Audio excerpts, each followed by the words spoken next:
बिस्मिल्लाहिर्रहमानिर्रहीम। आज हम बात करेंगे define terminal velocity.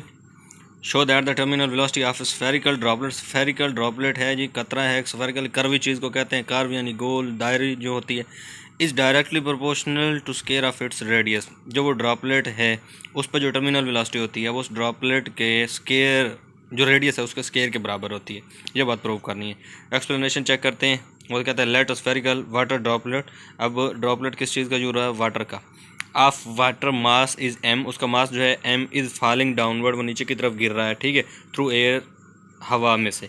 The drag force increases with the speed. अब ड्रैग फोर्स क्या होती है? ड्रैग फोर्स खींचने की फोर्स होती है। देखिए वो जैसे ज़मीन उस पानी के कतरे को अपनी तरफ खींचेगी तो वो नीचे की तरफ गिरना शुरू होगा। जो जो उसकी स्पीड बढ़ती जाएगी ड्रैग फोर्स भी उतनी ही साथ साथ बढ़ती जाएगी।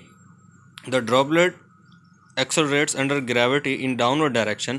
ठीक है ना, यही बात कि ग्रेविटी के जो है वो उसको नीचे की तरफ खींचेगी तो वो भी नीचे की तरफ मूव करना ड्रॉपलेट शुरू कराएगा। Due to this reason the upward drag force जो है ऊपर की तरफ drag force on it increases.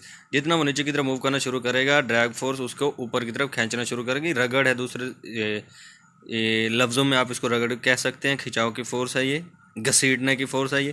Increases the speed of droplet increases. अच्छा, जो जो वो नीचे की तरफ ये मूव करना शुरू करेगा ड्रैग फोर्स ऊपर की तरफ यानी इसके मुखालिफ डायरेक्शन में उतनी ही बढ़ती जाएगी, ठीक है।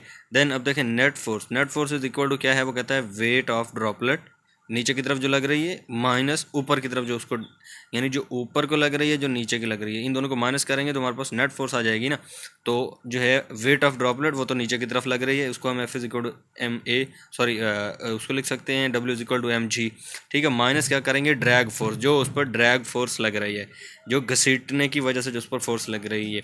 तो drag force is equal to होता है, हमने फार्मूला पढ़ा है 6 पाई ईटा आर वी, ठीक है। नेट फोर्स होती है F, F is equal to m में होता है, तो m में net force is equal to, अब क्या माइनस करना है? वेट ऑफ ड्रॉपलेट वो है एम जी, माइनस क्या करना है? ड्रैग फोर्स, ड्रैग फोर्स है 6 पाई ईटा आर वी, तो ठीक है। व्हेन द मैग्नीट्यूड ऑफ ये वो हमने निकाल लिया, नेट फोर्स उस पर एक्ट करेगी वो इसका होगा m g minus 6 pi eta r v. अच्छा, when the magnitude of drag force becomes equal to the weight of droplet, ये बात समझने वाली है। वो कहता है when magnitude of drag force, जो ड्रैग फोर्स उस पर अमल कर रही है उसकी मैग्नीट्यूड बिकम्स इक्वल, जब इक्वल हो जाएगी किसके? To the weight of droplet, the force acting on the droplet becomes zero. उस पर क्या हो जाएगी? वो जो फोर्स नेट लग रही होगी वो क्या हो जाएगी? जीरो, जीरो हो जाएगी फोर्स। तो एक्सेलरेशन देखें, ए जीरो हो जाएगा, एक्सेलरेशन एफ फोर्स जीरो हो जाएगी, ठीक है, एक्सेलरेशन भी जीरो हो जाएगा। तो एट दिस स्टेज, चलें, तो वो कहता है at this stage is acceleration is equal to zero. देखें एक्सेलरेशन जीरो क्या होती है? जब किसी जिस्म पर फोर्स ही नहीं लग रही, फोर्स नहीं लगेगी, वो डिस्टेंस कवर नहीं करेगा, उसमें वेलोसिटी पैदा नहीं होगी, वेलोसिटी चेंज नहीं होगी तो एक्सेलरेशन नहीं पैदा होगा। तो मतलब वो जो है एक्सेलरेशन फोर्स ना होने की वजह से क्या हो जाएगी? ज़ीरो हो जाएगी। तो eight this stage is it gains terminal velocity. कब वो टर्मिनल वेलोसिटी लेगा? जब उसका जो है ड्रैग फोर्स जो उस पर लग रही है, यानी ये वाली ड्रैग फोर्स जो है वो बराबर हो जाएगी उसके वेट के।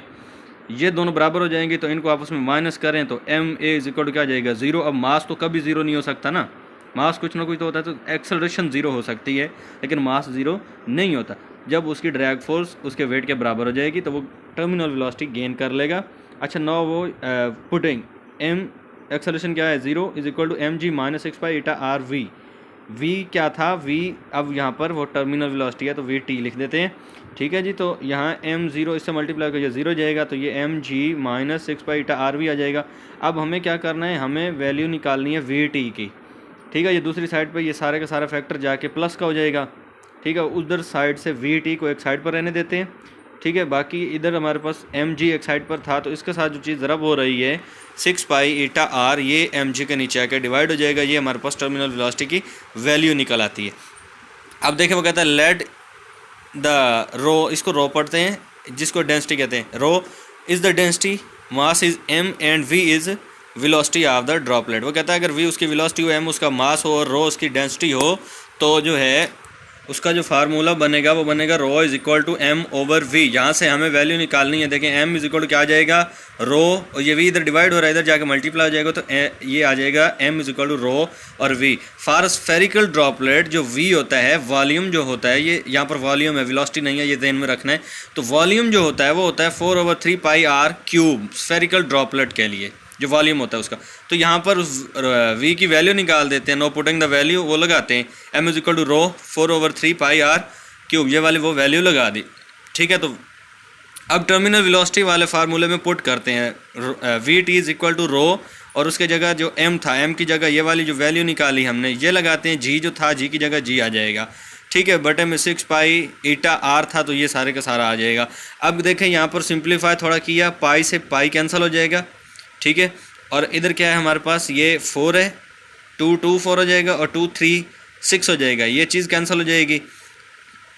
तो उसके बाद जो है हमारे पास v t is equal to, यहाँ पर 2 आया था, 2 जी रो, ये चीज़ बच जाएगी, और यहाँ से आर का स्केयर आ जाएगा, एक आर ये कैंसिल हो गया था तो बाकी आर का स्केयर बच गया था, तो आर का स्केयर आ जाएगा, ठीक है।